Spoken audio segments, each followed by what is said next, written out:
Buenas noches.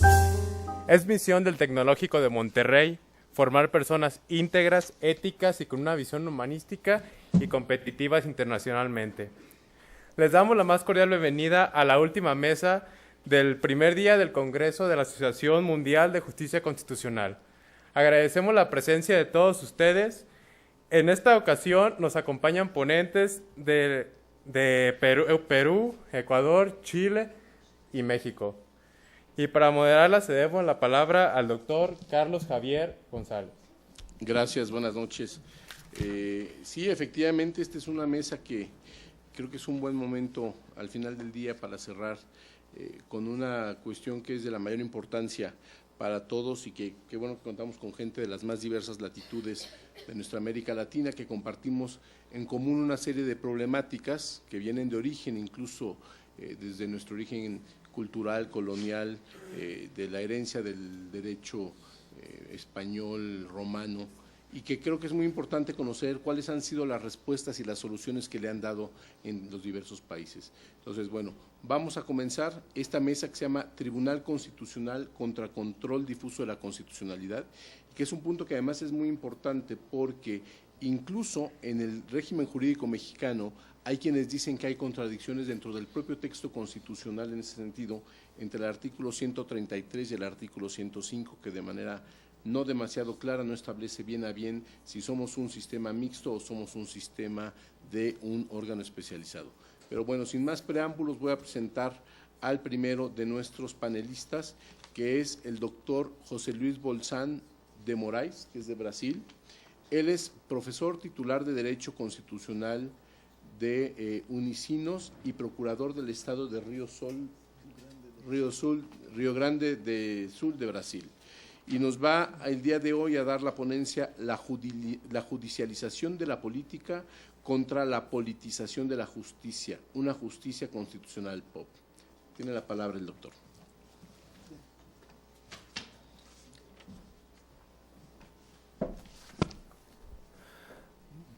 Muchas gracias.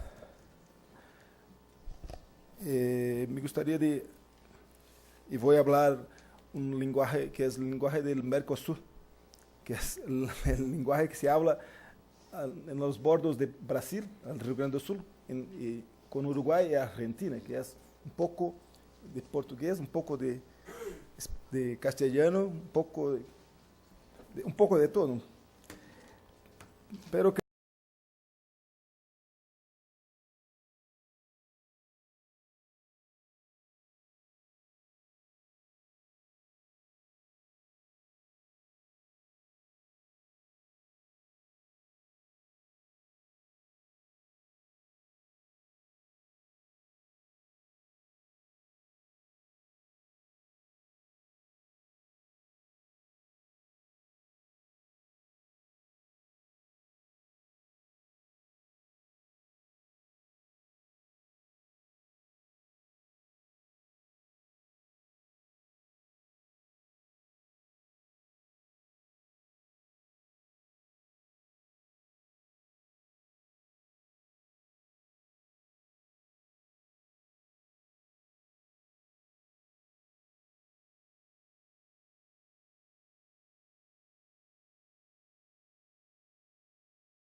traen nuevas prácticas que se dirigen a la realización de la Constitución y prácticas que también ponen en pauta, ponen en cuestionamiento la propia realización de esta misma Constitución. Las constituciones que establecen compromisos con la realización del proyecto de la Constitución. Y las constituciones que tienen una composición, una relación, establecen una relación entre el principio democrático y las funciones de garantía, que es un termo de un autor que estuve ya hoy mencionado, Luigi Ferraioli. El problema empieza con la opción que los estados constitucionales de América Latina, sobre todo, y Brasil en particular, hacen en definir el Estado como Estado democrático de derecho, que está en el artículo 1 de la Constitución brasileña. El Estado democrático de derecho es un Estado social, o sea, en sentido amplio. El Estado social pone un problema. El Estado social es una contradicción. El Estado social es un proyecto político de inclusión social en un ambiente económico de exclusión. O sea, el Estado social no rompe con la economía capitalista. Entonces, el Estado social propone políticas de inclusión social en un ambiente económico capitalista. Y estas constituciones, o estas nuevas constituciones latinoamericanas, sobre todo las constituciones de Brasil, de Colombia, de Ecuador, de Bolivia, tienen una legalidad que es una legalidad funcional, o sea, una legalidad que está adstricta a realización del proyecto constitucional. Y una legalidad que amplía las posibilidades de la ciudadanía, de los ciudadanos. Sobre todo, son constituciones que hacen las transiciones democráticas. En el caso de Brasil, la transición de la dictadura militar de 64, el proceso de transición democrática hasta la promulgación de la Constitución de 1988. Y esta ampliación de la ciudadanía permite que los ciudadanos, de un lado, conozcan mejor la Constitución, conozcan mejor sus derechos y también tengo el deseo de realizar el proyecto constitucional. Y aún las constituciones proponen un amplio acceso a la justicia, con nuevos medios de acceso a la justicia, nuevos actores que viabilizan, que permiten el acceso a la justicia. En Brasil es el caso de actores públicos, como es el Ministerio Público y como es la Defensoría Pública, la Defensoría del Pueblo. El problema es cómo hacer la realización del proyecto constitucional. O sea, nosotros tenemos una dificultad de pôr en práctica este proyecto constitucional del Estado democrático de derecho. Entonces nos vimos en fase de una no realización del proyecto o de una realización deficiente del proyecto o una realización insuficiente del proyecto del Estado democrático de derecho. O sea, nosotros tenemos cartas constitucionales que proponen mucho y una realidad constitucional que no realiza el proyecto constitucional. El problema es que, para além de esta descompaso, ¿se dice? Esta distinción entre el proyecto constitucional y su realización práctica, la idea del Estado democrático de derecho está en estos tiempos en crisis. Y yo propuse una tripartición de estas crisis, tres perspectivas de crisis. Hay una crisis conceitual del Estado. O sea, la pregunta es, ¿puede la autoridad política decidir autónomamente en torno de la realización del proyecto constitucional? En un ambiente de complejidad, en un ambiente de pluralidad de poderes, en un ambiente de fragmentación del poder estatal, ¿puede la autoridad política, la autoridad estatal, decidir autónomamente acerca de la realización del proyecto constitucional? Esto no es un problema solo de América Latina. El caso de Grecia ahora. Grecia decidió la realización del Estado constitucional en la crisis. No. La Troika europea impuso. El caso de España, el caso de Italia. Incluso el primer ministro era de Goldman Sachs, Mario Monti. El primer ministro de Grecia también es funcionario de Goldman Sachs. Ahora, en marzo, el Tribunal Constitucional portugués decidió algo en contra de las determinaciones de la Troika europea. Pero el problema de la decisión autónoma de los estados está presente. En América Latina más aún. O sea, hay una crisis conceptual del Estado. Hay aún una crisis estructural del Estado, que es una crisis del Estado social. O sea, ¿qué condiciones tienen los estados para producir una sociedad óptima? Para realizar el proyecto constitucional. ¿Están dadas las condiciones mínimas y suficientes para la realización del Estado constitucional? Creo que no. O sea, por dos motivos. Hay límites a la idea misma, en la idea misma de Estado social, como lo dije. Estado social es política de inclusión, economía de exclusión.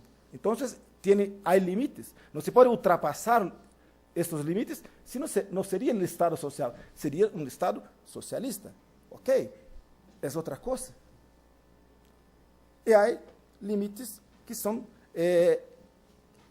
propios de las condiciones de realización del proyecto constitucional del Estado democrático de derecho. Y hay aún una crisis política, o sea, hay un déficit democrático, sobre todo de una democracia como la democracia representativa. Las elecciones ya no permiten la opción entre un proyecto y otro proyecto. Las elecciones son solo competiciones electorales entre partidos que no tienen ideologías, que no tienen proyectos distintos. Hay una omisión del legislador en decidir y hay una ausencia muchas veces del gestor público en proponer, en realizar el proyecto constitucional. Entonces, se pone en práctica, se pone en pauta una crisis política. O sea, el espacio de la política, el ambiente político ya no responde más a las pretensiones sociales. Aún nosotros nos vemos entonces frente a las decisiones que envuelven, de un lado, temas, cuestiones sensibles, y de otro, escolhas trágicas. O sea, de un lado, nosotros tenemos que decidir sobre la moral y la ética en la política, sobre cuestiones que envolven biogenética, cuestiones que envolven economía, o sea, una serie de cuestiones que son temas sensibles, cuestiones sensibles. Y de otro lado, escolhas trágicas. O sea, si hay déficit económico para realizar el proyecto constitucional, ¿cómo puedo realizar toda la pretensión de los ciudadanos? Es imposible. O sea, el juez, frente a una demanda, se puso una cuestión, el derecho a la salud. Si el juez no otorga la medicina, el tratamiento médico, la persona muere. Entonces, hay escolhas trágicas.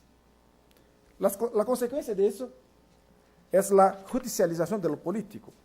La judicialización de la política pone el problema del papel de la jurisdicción constitucional. La jurisdicción constitucional como contralegislador, la jurisdicción constitucional como espacio de la contramayoritario, la jurisdicción constitucional activista o la jurisdicción constitucional que se pone la autocontención. Y el problema es que las constituciones son constituciones principiológicas. Entonces, hay un otro problema que es la atribución de sentido a la norma constitucional. ¿Cómo atribuir sentido a la norma constitucional? El problema de la hermenéutica, el problema de la respuesta correcta, el problema de la formación de la decisión judicial, el procedimiento judicial, y el problema de la ponderación que mucho se habló hoy aquí. Entonces, ¿quién puede decidir acerca de estos temas sensibles, de estas escolhas trágicas? ¿Quién decide acerca del casamiento homoafetivo? ¿Quién decide acerca del aborto del feto anencefálico? ¿Quién decide sobre células embrionárias? ¿Quién decide sobre ética na política? ¿Quién decide acerca del procedimiento legislativo? En Brasil, quien decidió fue la Corte Constitucional, no fue el Parlamento. Entonces, ven cómo la justicia constitucional está al centro del debate. Y el papel de la justicia constitucional es proteger la sociedad de sí misma, es un espacio contramajoritario.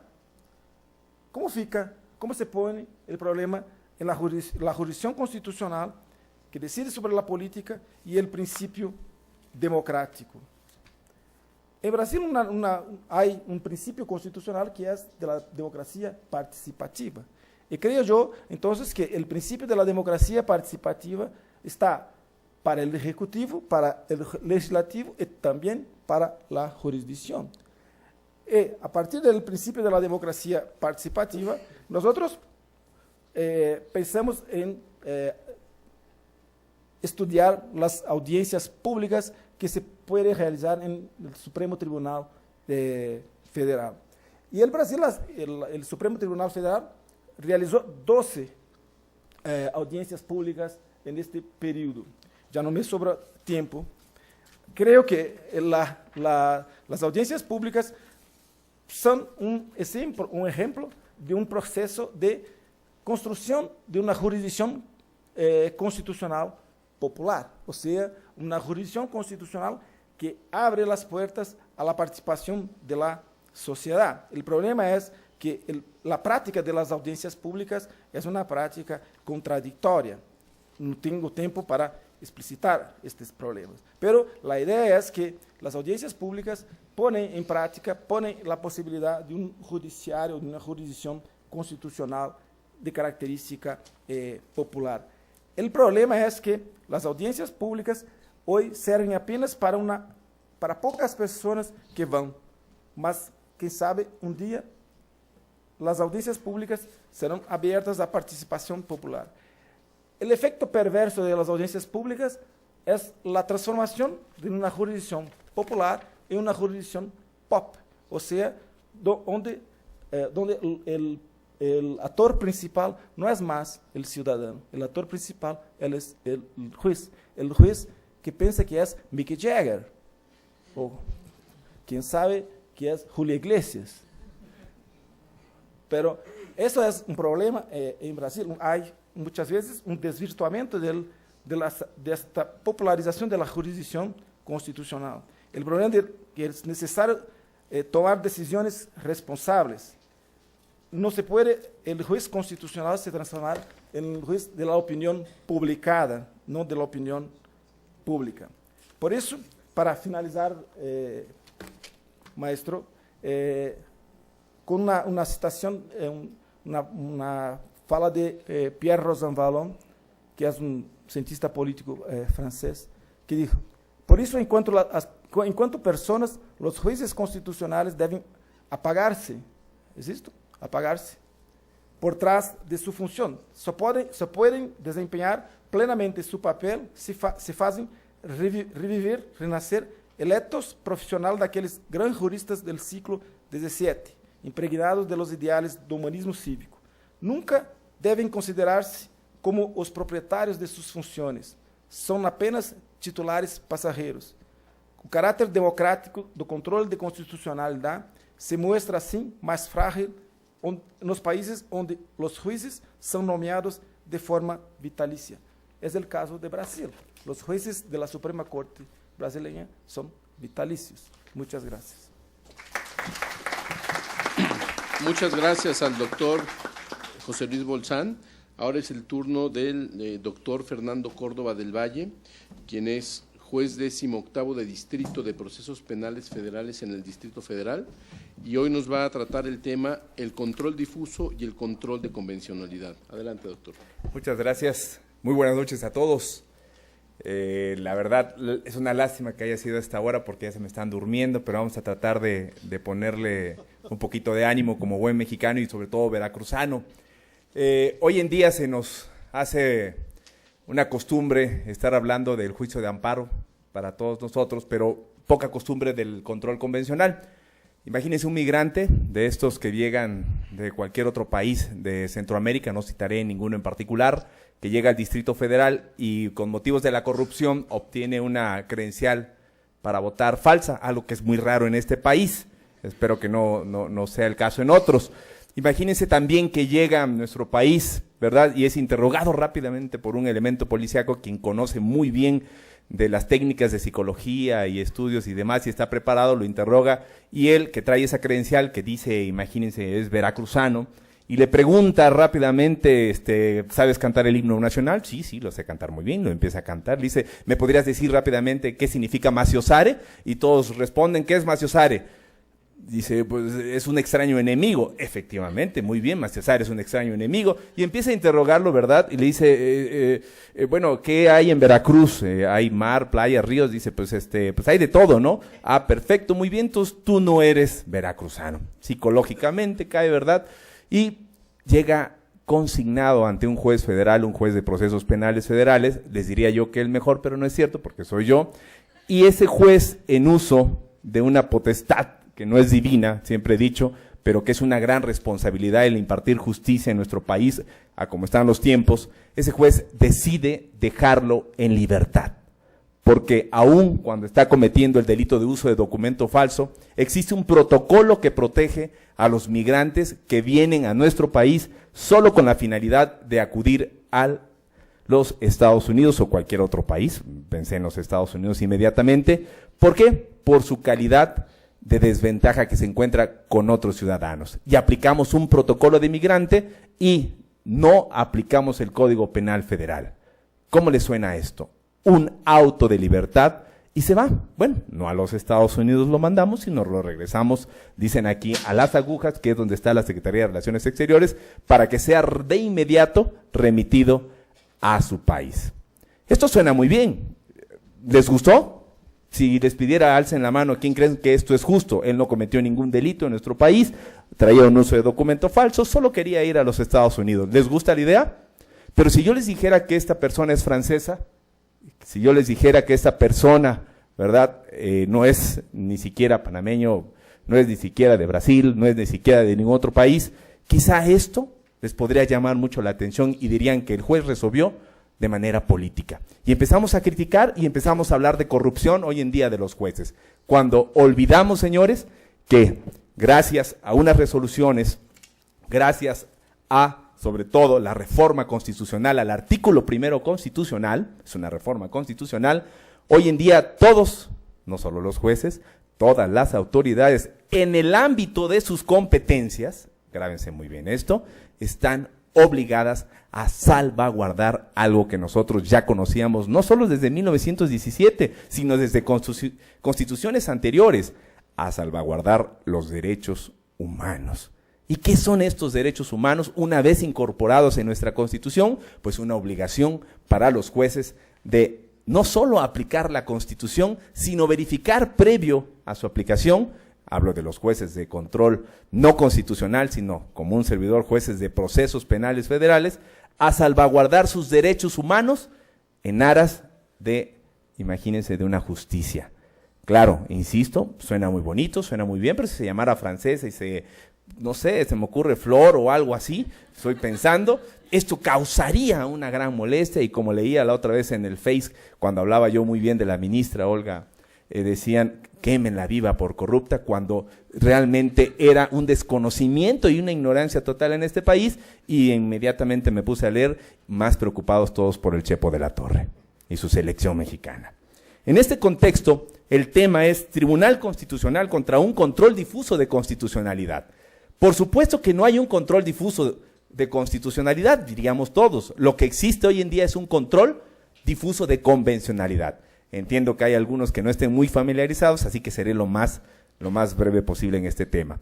Cuando hablamos de un control concentrado, hablamos de un control muy bien lo decían, yo creo que el lugar de control es una vigilancia, un respeto a la Constitución, un control concentrado que tiene el Poder Judicial de la Federación a través de la Suprema Corte de Justicia de la Nación, los tribunales colegiados, los tribunales unitarios cuando fungen como tribunales de amparo y los jueces de distrito. Cuando tienen estos señores, este control constitucional, pueden llegar a declarar inconstitucional una norma. Y se dice que es concentrado porque solo es exclusivo para ellos. Ningún otro juez, ni yo, que soy juez de procesos penales y que pertenezco al Poder Judicial de la Federación.